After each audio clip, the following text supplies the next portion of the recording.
అందరికీ నమస్కారం. ఈరోజు ఆంధ్రప్రదేశ్ రాష్ట్రానికి ఒక చరిత్రాత్మకమైన రోజు. అనకాపల్లి దగ్గర నేడు Arcelor Mittal Nippon steel India ఆధ్వర్యంలో దేశంలోనే అతిపెద్ద ఇంటిగ్రేటెడ్ గ్రీన్ ఫీల్డ్ స్టీల్ ప్లాంట్కు శంకుస్థాపన జరగడం నాకెంతో ఆనందంగా ఉంది. ఇది కేవలం ఒక పారిశ్రామిక ప్రాజెక్టు మాత్రమే కాదు, ఉత్తరాంధ్ర భవిష్యత్తుకి మార్చే మైలురాయి. ఈ కార్యక్రమానికి విచ్చేస్తున్న ఆంధ్రప్రదేశ్ ముఖ్యమంత్రి శ్రీ నారా చంద్రబాబు నాయుడు గారికి, ఉప ముఖ్యమంత్రి శ్రీ పవన్ కళ్యాణ్ గారికి, కేంద్ర ఉక్కు శాఖ మంత్రి శ్రీ హెచ్డి కుమారస్వామి గారికి, కేంద్ర సహాయ మంత్రులు శ్రీనివాస్ వర్మ గారికి, అలాగే మన యువ నాయకులు రాష్ట్ర మంత్రివర్యులు శ్రీ నారా లోకేష్ అన్న గారికి, టీజీ భరత్ గారికి, వంగలపూడి అనిత గారికి, ప్రజాప్రతినిధులకు, గౌరవ అతిథులకు, ఆర్సిలార్ మిత్తల్ నిపాన్ స్టీల్ సంస్థ ప్రతినిధులకు, ప్రభుత్వ అధికారులకు, మరీ ముఖ్యంగా ఉత్తరాంధ్ర నుంచి, విశాఖపట్నం నుంచి మరియు అనకాపల్లి నుంచి విచ్చేసిన నాయకులకు మరియు ప్రజలకు, నా సోదర సోదరిమణులకు నా హృదయపూర్వక నమస్కారాలు తెలియజేసుకుంటున్నాను. ఉత్తరాంధ్రకు దక్షిణ ముఖద్వారం లాంటి ఈ ప్రాంతం ఇప్పుడు ఒక శక్తివంతమైన ఆర్థిక కేంద్రంగా మారబోతుంది. సుమారు 1.5 లక్షల కోట్ల పెట్టుబడితో దాదాపు 1,00,000 మందికి ఉద్యోగ అవకాశాలతో ఈ ప్రాజెక్టు ఈ ప్రాంతానికి, ఆ అభివృద్ధికి వెన్నుదన్నులా ఉండబోతుంది. ఈ ప్లాంట్ పూర్తయిన తర్వాత సంవత్సరానికి సుమారు 17 మిలియన్ మెట్రిక్ టన్నుల ఉత్పత్తితో, ఆ సామర్థ్యాన్నితో దేశంలోనే ఒక అగ్రగామి స్టీల్గా ఉత్పత్తి కేంద్రంగా నిలుస్తుంది. ఇంత ఘనంగా ఈరోజు శంకుస్థాపన కార్యక్రమం మనం చేసుకుంటున్నామనంటే దాని వెనక ఎంత కృషి ఉందో కూడా ప్రజలందరూ తెలుసుకోవాలి. మన ముఖ్యమంత్రి వర్యులు నారా చంద్రబాబు నాయుడు గారు ఈ ప్రాజెక్ట్ని ఆయన ముఖ్యమంత్రిగా ప్రమాణ స్వీకారం చేసిన రోజు నుంచి ప్రయారిటీ ఎజెండాగా పెట్టుకొని దీనికి సంబంధించిన అన్ని విషయాల మీద కూడా ఎప్పుడు కేంద్రంతో ఢిల్లీ వచ్చినా కేంద్రంతో చర్చలు జరిపి ప్రధాని మోదీ గారి తాలూకా సహకారం తీసుకొని ఈరోజు ఈ ప్లాంట్కి, మన ప్రాంతానికి వచ్చే విధంగా చేశారు.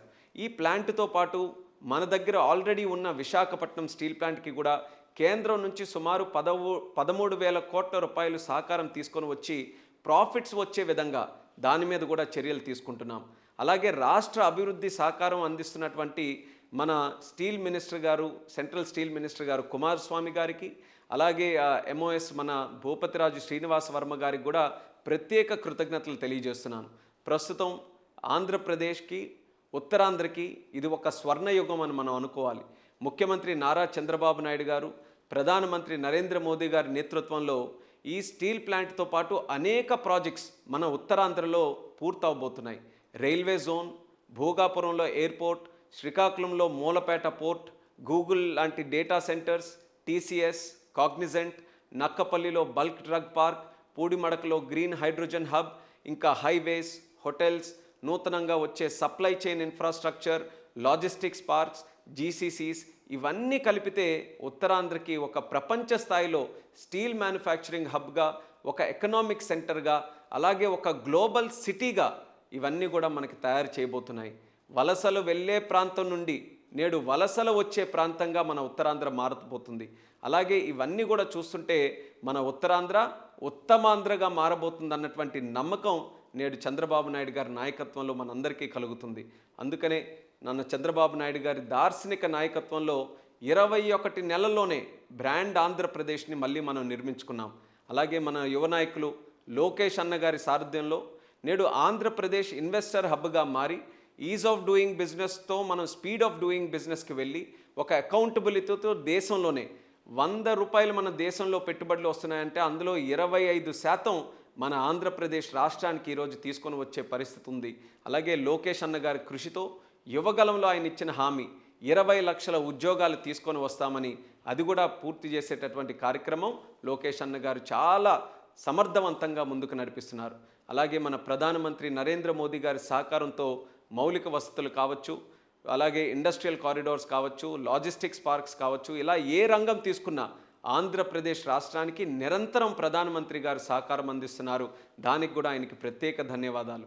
రాష్ట్ర ప్రభుత్వం మరియు కేంద్ర ప్రభుత్వం కలిసి ఒక డబల్ ఇంజిన్ సర్కార్ మోడ్తో ఆంధ్రప్రదేశ్ రాష్ట్ర అభివృద్ధిని శరవేగంగా ముందుకు నడిపిస్తున్నాయి.